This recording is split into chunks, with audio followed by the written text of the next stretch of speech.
ሰላም ጤና ይስጥልን ውድ የዮናዳ ሚዲያ ተከታታዮች፣ በዚህ ዩቲዩብ ቻናል የሰው ልጆችን ባህሪ ከስነ ልቦና ሳይንስ አንጻር የምንቃኝበት ሲሆን ባለፉ ቀናት ስለ ናርሲሲስቲክ ፐርሰናሊቲ ዲስኦርደር ያለባቸውን ሰዎች በተመለከተ 4 ተከታታይ ክፍሎችን አቅርቤላችሁ ነበር። ነገር ግን ቀደም ተብሎ በተለቀቀው የድምፅ ጥራት ችግር ስለነበር አሁን በተሻለ የድምፅ ጥራት 4ቱንም ክፍሎች በድጋሚ የምለቅላችሁ ይሆናል።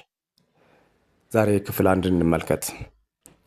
በጣም የምትወዱትና የምታምኑት እንዲሁም ባለውለታችሁ የሆነ ጓደኛችሁ ወይም የቅርብ ዘመዳችሁ እናንተ ሳታውቁ በድብቅ ወይም በምስጢር የህይወታችሁ ዓላማ እንዳይሳካ በተለያዩ ሴራዎች እንቅፋት መሆናቸውን ከዓመታት በኋላ ወይም ከወራት በኋላ እውነታውን ብትደርሱባቸው ምን ይሰማችኋል?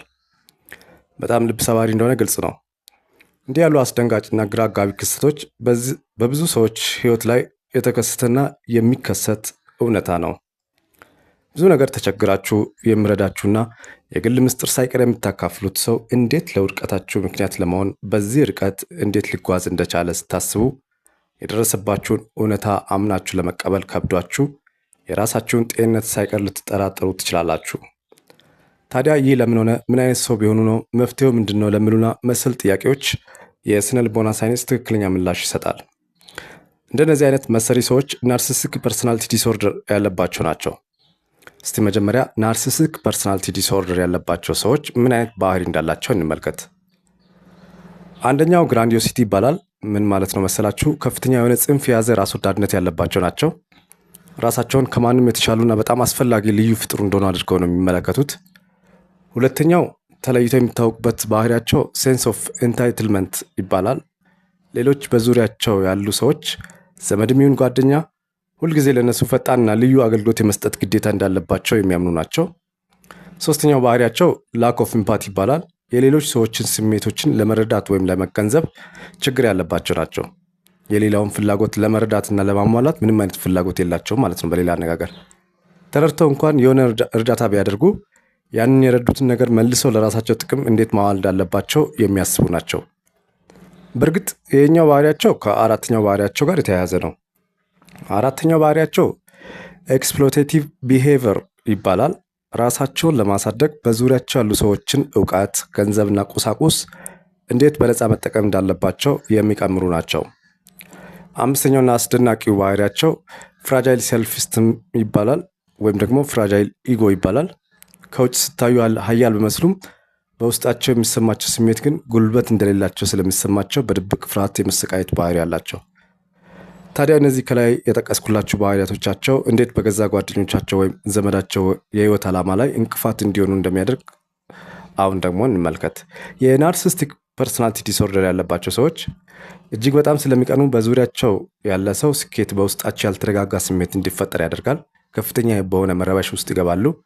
በተቻላቸው መጠን በጓደኛቸው ስኬት ላይ የረቀቀ ድብቅ ጉዳት ያደርሳሉ።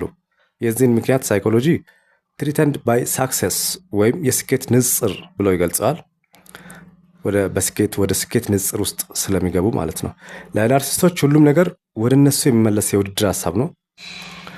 የጓደኛቸው ስኬት በራሳቸው ያለውን የእብሪት ምስል የሚነካባቸው ይመስላቸዋል። ስለዚህ የእሱ ብሩህነት እኔን ይጎዳል ብለው ያስባሉ። ለእኔ የሚሰጠውን ትኩረት ይሻማል ብለው ያስባሉ። ስለዚህ የሌሎችን ስኬት ለራሳቸው እንዲያደጋ ነው የሚቆጥሩት። ለዚህ ነው ብዙ ጊዜ አስተውላችሁ ካያችሁ ስለ ራሳችሁ የስኬት ጉዞ ስታወሩላችሁ ወዲያውኑ እንደምንም ብለው ርዕሰ ጉዳዩን ቀይረው ስለ ራሳቸው ስኬት የምታወሩበትን ርዕስ ይሰጣቸዋል። ይህ በሳይኮሎጂ ሪዳይሬክቲንግ አቴንሽን ይባላል። ለናርሲስቶች ትኩረት ዋነኛ ምግባቸው ነው። ማንኛውም ሰው እነሱን ብቻ በአድናቆት እንዲመለከትና እንዲያወራ ነው የሚፈልጉት። በድርጊትም ሆነ በንግግር የእነሱ አገልጋይ ብቻ እንድትሆኑ እንጂ ስለ ራሳችሁ ጉዳይ እንድታወሩ አይፈለግም። በቃ የእነሱ አገልጋይ የመሆን ግዴታ እንዳለባቸው አድርጎ ነው የሚቆጥሩት። ይህ በጣም አስቂኝ ባህሪያቸው ነው። ስለዚህ የራሳቸውን ስኬት አግንናችሁ እንድታወሩ እንጂ ስለ ራሳችሁ መስማት አይፈልጉም። እንድታወሩ እድሉንም አይሰጧችሁም። ይህ በሌላ አገላለጽ ፊሊንግ ዲሚኒሽድ ይባላል። የእናንተን ስኬት መስማት እነሱ እንደተዋረዱ እንዲሰማቸው ያደርጋቸዋል። ለዚህ ነው መስማት የማይፈልጉት። ነገር ግን ይህን ሁሉ የሚያደርጉት በቀላሉ በሚያስነቃ ኳን ሳይሆን በጣም ተጠንቅቀውና በረቀቀ መንገድ ነው። ለዛ ነው ቶሎ የማይታወቅባቸው። ታዲያ አሁን የምነሳው ትልቁ ጥያቄ ይህን አስፈሪ ባህሪያቸው እንዴት ማስክ አድርገው ወይም ደብቀው ለዓመታት እናንተ ሳታውቋቸው አደገኛ ወጥመድ የሚዘረጉት